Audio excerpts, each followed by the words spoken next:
Vamos para aquela entrevista especialíssima? Pela primeira vez na história, nossos filhos têm QI inferior a nós, os pais. Estou me colocando aqui já no lugar de pai e estou falando aqui dos nossos filhos. Geração digital, atenção. A Fábrica de Cretinos, o título do último livro do neurocientista francês Michel Desmorger, diretor de pesquisa do Instituto Nacional de Saúde da França, em que apresenta com dados concretos e de forma conclusiva como os dispositivos digitais estão afetando seriamente e para o mal o desenvolvimento neural de crianças e jovens. Está com o celular aí na sua frente? Estou falando dele. Simplesmente não há desculpa para o que estamos fazendo com nossos filhos e como estamos colocando em risco seu futuro e desenvolvimento, alerta esse especialista numa entrevista à BBC News Mundo, o serviço de notícias espanhol da BBC. As evidências são palpáveis, disse ele. Já há um tempo que testes de QI têm apontado que as novas gerações são menos inteligentes que as anteriores. Desmorger acumula vasta publicação científica e já passou por centros de pesquisa renomados como o Instituto de Tecnologia de Massachusetts e a Universidade da Califórnia nos Estados Unidos. Seu livro se tornou um best-seller gigantesco na França. Qual livro? A Fábrica de Cretinos Digitais. Nós vamos agora acompanhar aqui essa entrevista com o Desmorger, falando por que os jovens de hoje são a primeira geração da história com um QI, que é QI, coeficiente de inteligência, mais baixo do que o da última geração. E aí agora a gente pergunta, e o que é que está causando essa diminuição no QI das nossas crianças e adolescentes de hoje, senhor Desmorger? Infelizmente, ainda não é possível determinar o papel específico de cada fator, incluindo, por exemplo, a poluição, especialmente a exposição precoce a pesticidas ou a exposição a telas. O que sabemos com certeza é que mesmo que o tempo de tela de uma criança não seja o único culpado, isso tem um efeito significativo em seu QI. Vários estudos têm mostrado que quando o uso de televisão ou videogame aumenta, o QI e o desenvolvimento cognitivo diminuem. Os principais alicerces da nossa inteligência são afetados: linguagem, concentração, memória e cultura, definida como um corpo de conhecimento que nos ajuda a organizar e compreender o mundo. Em última análise, esses impactos levam a uma queda significativa no desempenho acadêmico. Senhor Desmorger, e por que o uso de dispositivos digitais causa tudo isso?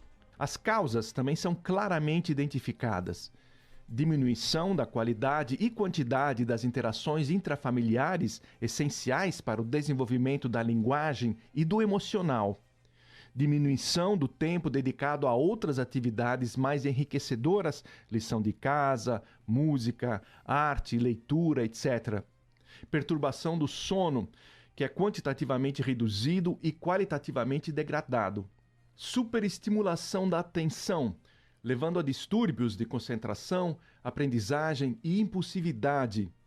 Subestimulação intelectual, que impede o cérebro de desenvolver todo o seu potencial.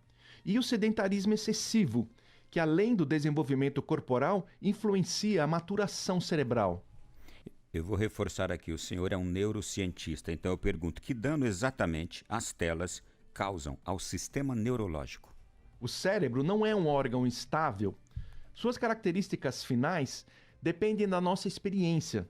O mundo em que vivemos, os desafios que enfrentamos, modificam tanto a estrutura quanto o seu funcionamento. E algumas regiões do cérebro se especializam. Algumas redes são criadas e fortalecidas, outras se perdem. Algumas se tornam mais densas e outras mais finas. Observou-se que o tempo gasto em frente a uma tela para fins recreativos atrasa a maturação anatômica e funcional do cérebro em várias redes cognitivas relacionadas à linguagem e à atenção. Deve-se ressaltar que nem todas as atividades alimentam a construção do cérebro com a mesma eficiência. E o que isso quer dizer? Atividades relacionadas à escola, trabalho intelectual, leitura, música, artes, esportes, todas têm um poder de estruturação e nutrição muito maior para o cérebro do que as telas. Mas nada dura para sempre. O potencial para a plasticidade cerebral é extremo durante a infância e a adolescência. Depois, ele começa a desaparecer. Ele não vai embora, mas se torna muito menos eficiente. O cérebro pode ser comparado a uma massa de modelar. No início é úmida e fácil de esculpir, mas com o tempo fica mais seca e muito mais difícil de modelar. O problema com as telas é que elas alteram o desenvolvimento do cérebro de nossos filhos e o empobrecem. E todas as telas, elas são igualmente prejudiciais? Ninguém diz que a revolução digital é ruim e deve ser interrompida. Eu próprio passo boa parte do meu dia de trabalho com ferramentas digitais. E quando minha filha entrou na escola primária, comecei a ensinar a ela a usar alguns softwares de escritório e a pesquisar informações na internet. Os alunos devem aprender habilidades e ferramentas básicas de informática? Claro! Da mesma forma, pode a tecnologia digital ser uma ferramenta relevante no arsenal pedagógico dos professores? Claro, se faz parte de um projeto educacional estruturado e se o uso de um determinado software promove efetivamente a transmissão do conhecimento.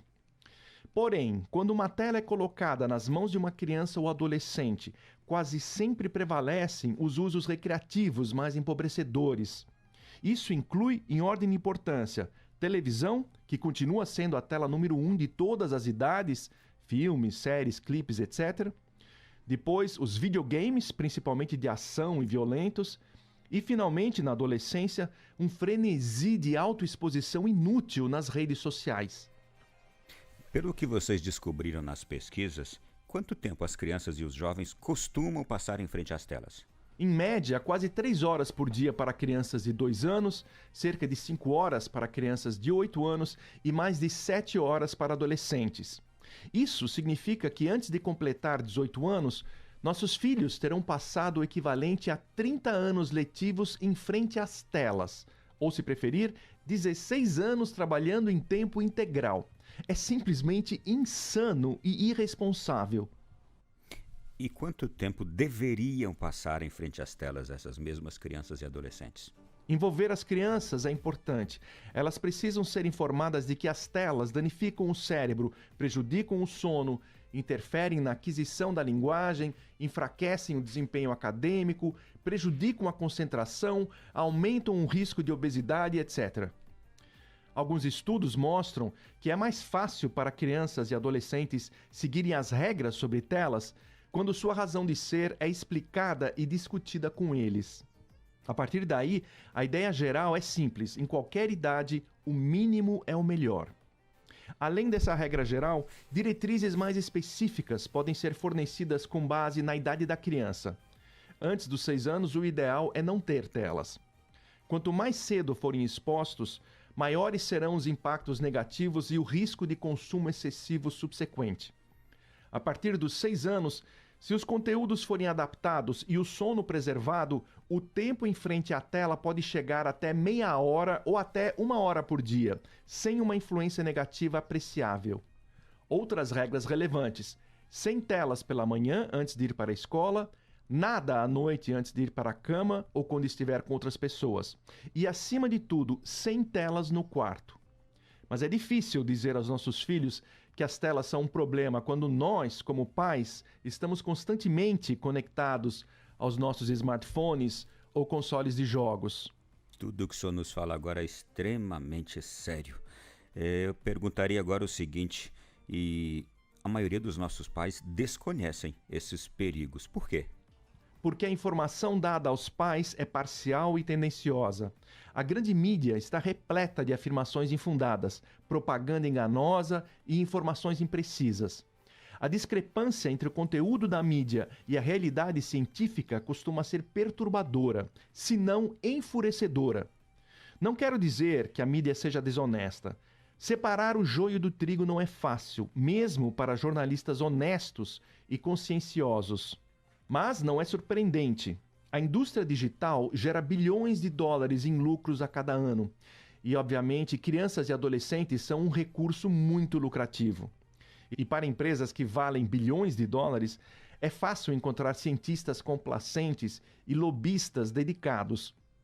Recentemente, uma psicóloga, supostamente especialista em videogames, explicou em vários meios de comunicação que esses jogos têm efeitos positivos, que não devem ser demonizados, que não jogá-los pode ser até uma desvantagem para o futuro de uma criança, que os jogos mais violentos podem ter ações terapêuticas e ser capaz de aplacar a raiva dos jogadores, etc.